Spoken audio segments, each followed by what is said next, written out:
Hey everyone, welcome back to my channel. Today, I have something so special for you. I'm going to take you on a little journey. A story that's not just about a holiday, but about finding joy in the little things, reconnecting with yourself, and creating unforgettable memories. Along the way, I'll sprinkle in some fabulous phrases and vocabulary that you can use to level up your English skills. So grab your coffee, your tea, or maybe even a glass of wine, and let's dive in. It's going to be everything: fun, emotional, and totally relatable. So here's part one of my holiday story. Hi, my name is Bella. I'm 27 years old, and honestly, life has been a whirlwind lately. I had been working nonstop for months, and I felt like I was running on empty. I mean, who can relate? When you're just so caught up in work and responsibilities, you forget what it's like to just breathe and enjoy life. So, I told myself, Bella, you deserve a break. Now, let me set the scene for you. Picture this: a sunny morning, me sitting on my little balcony with my cup of coffee, dreaming about escaping to the countryside. Growing up, my parents used to take me to this small, picturesque town surrounded by rolling hills and wildflowers. It was magical. I hadn't been there in years, but something inside me was screaming, "Go back."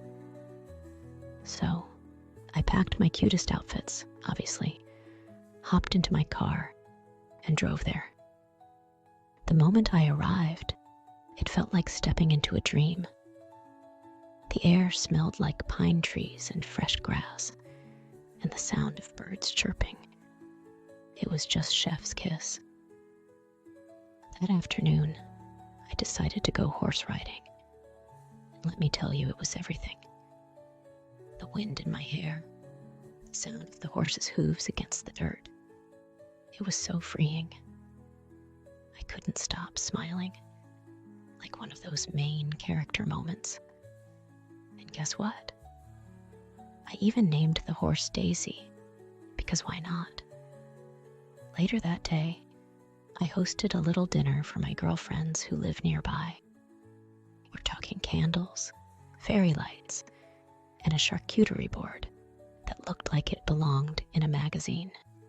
We screamed, we laughed, and then, when the wine kicked in, we had this deep, emotional talk about our childhoods. We even cried a little, but you know what? It felt so good. There's something about being with people who just get you. When everyone left, I curled up on my couch with a glass of wine and watched my all-time favorite movie, The Holiday. I mean, how could I not? It's like the perfect vibe for a cozy night in. The warmth of my blanket, the glow of the candles, and the sound of Jude Law's voice. It was pure bliss. Now let me tell you, day 2? Oh honey, it was next level. So grab a snack, light a candle, and let's get into it. The morning started with this absolutely iconic sunrise. Like, I woke up, pulled back the curtains, and the light just poured in like melted gold. I was in this little white linen robe, very old money vibes, and I could hear birds singing. I made myself breakfast. Just something light and chic, you know. A croissant, some fresh berries, and a latte with a perfect little foam heart on top. I sat on the porch with my breakfast, wrapped in this cozy blanket. And let me tell you, the view was everything. Rolling hills, dew-kissed grass, and this mist that made everything look so dreamy. I just kept thinking, Bella, you're living your best life right now. After breakfast, I decided to go exploring. I mean, what's the point of a holiday if you're not going to have an adventure? I found this adorable little vintage shop in town, like the kind that smells like old books and has tiny bells on the door. I walked in, and it was like stepping into a treasure chest. I found the cutest antique bracelet, and as soon as I put it on, it felt like it had a story to tell. Isn't that just so magical? Now let's talk about the afternoon, because this is where things got really exciting. My girlfriends came over, and we decided to try something new. Paddleboarding. Yes, me on a board in the middle of a sparkling blue lake. It was giving rich aunt who vacations in the Hamptons energy. We laughed so much, especially when my friend Chloe fell in. Like, full-on splash moment. But she's such a good sport.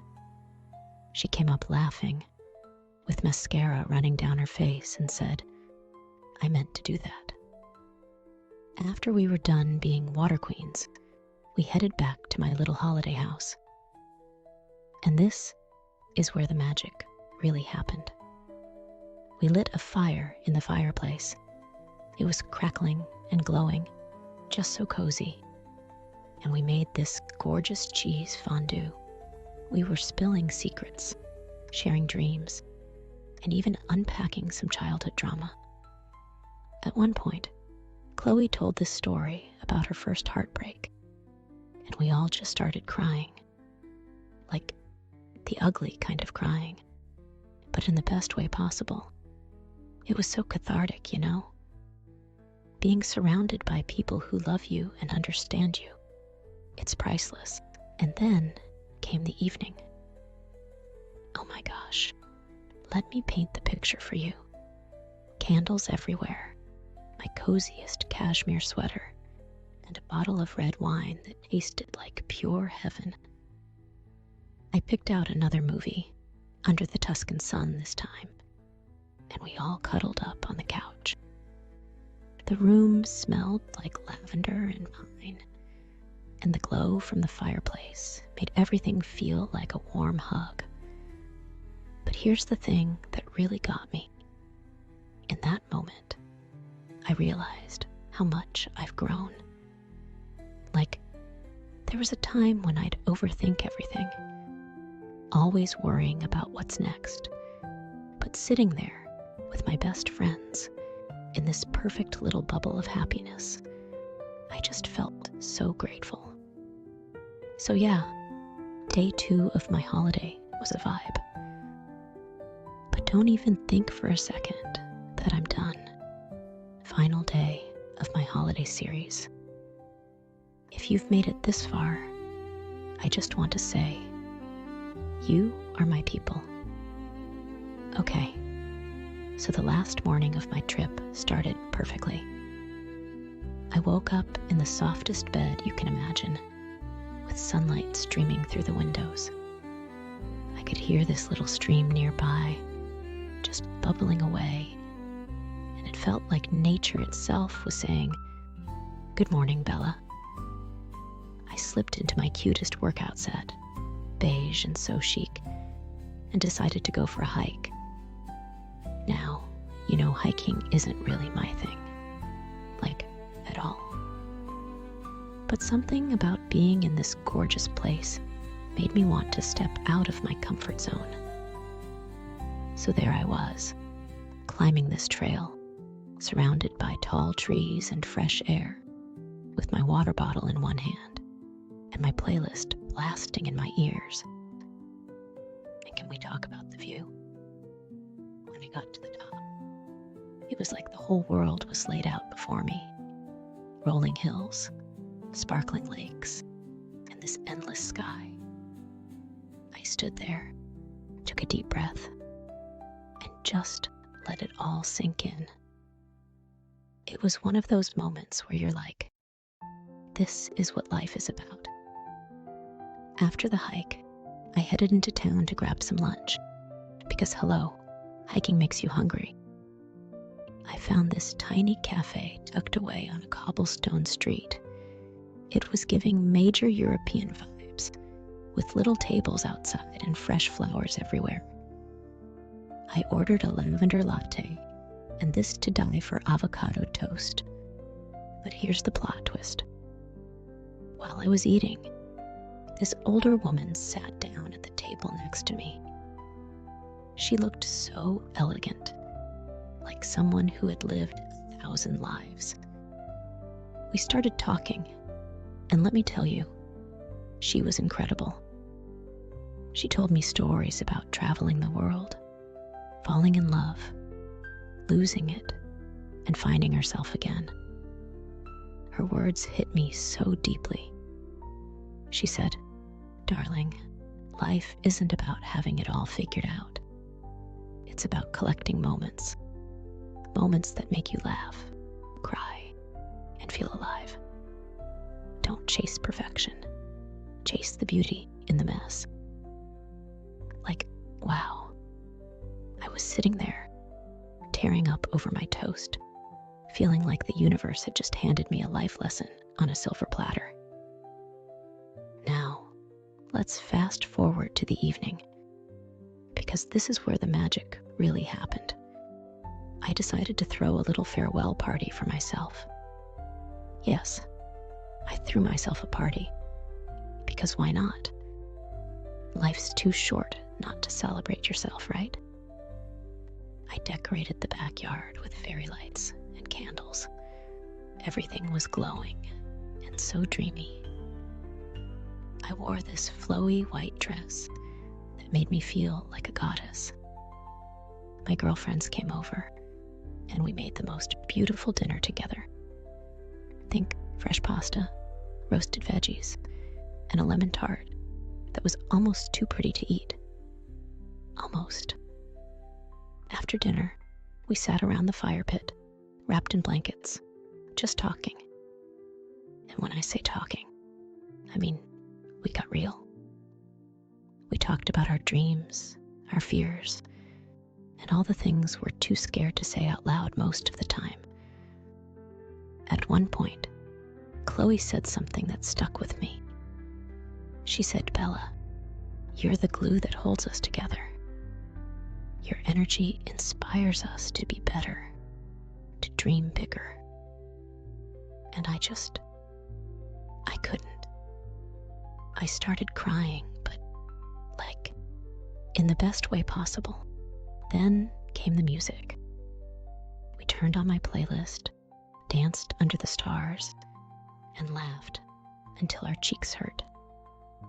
It was one of those nights where you feel so alive, like the universe is giving you a big, warm hug. The next morning, as I packed my bags, I felt this mix of emotions. Part of me didn't want to leave, but another part of me knew that this trip had given me exactly what I needed. Before I left, I sat on the porch one last time with my coffee and just let myself be. No phone, no distractions, just me in the moment. I thought about everything I'd experienced. Horse riding, deep talks, meeting new people, and reconnecting with myself. It was like I'd found a piece of me that I didn't even know was missing. And as I drove away, I made a promise to myself to keep chasing moments like these. Because life isn't about waiting for the perfect time or the perfect place. It's about creating those moments wherever you are. So, that's it, my loves. That's my holiday. And honestly, it's so much more than a story. It's a reminder to slow down, to appreciate the little things, and to celebrate yourself. If you've been waiting for a sign to take that trip, to reconnect with friends, or just to give yourself a break, this is it. Do it. Life is short, and you deserve to live it fully. And remember,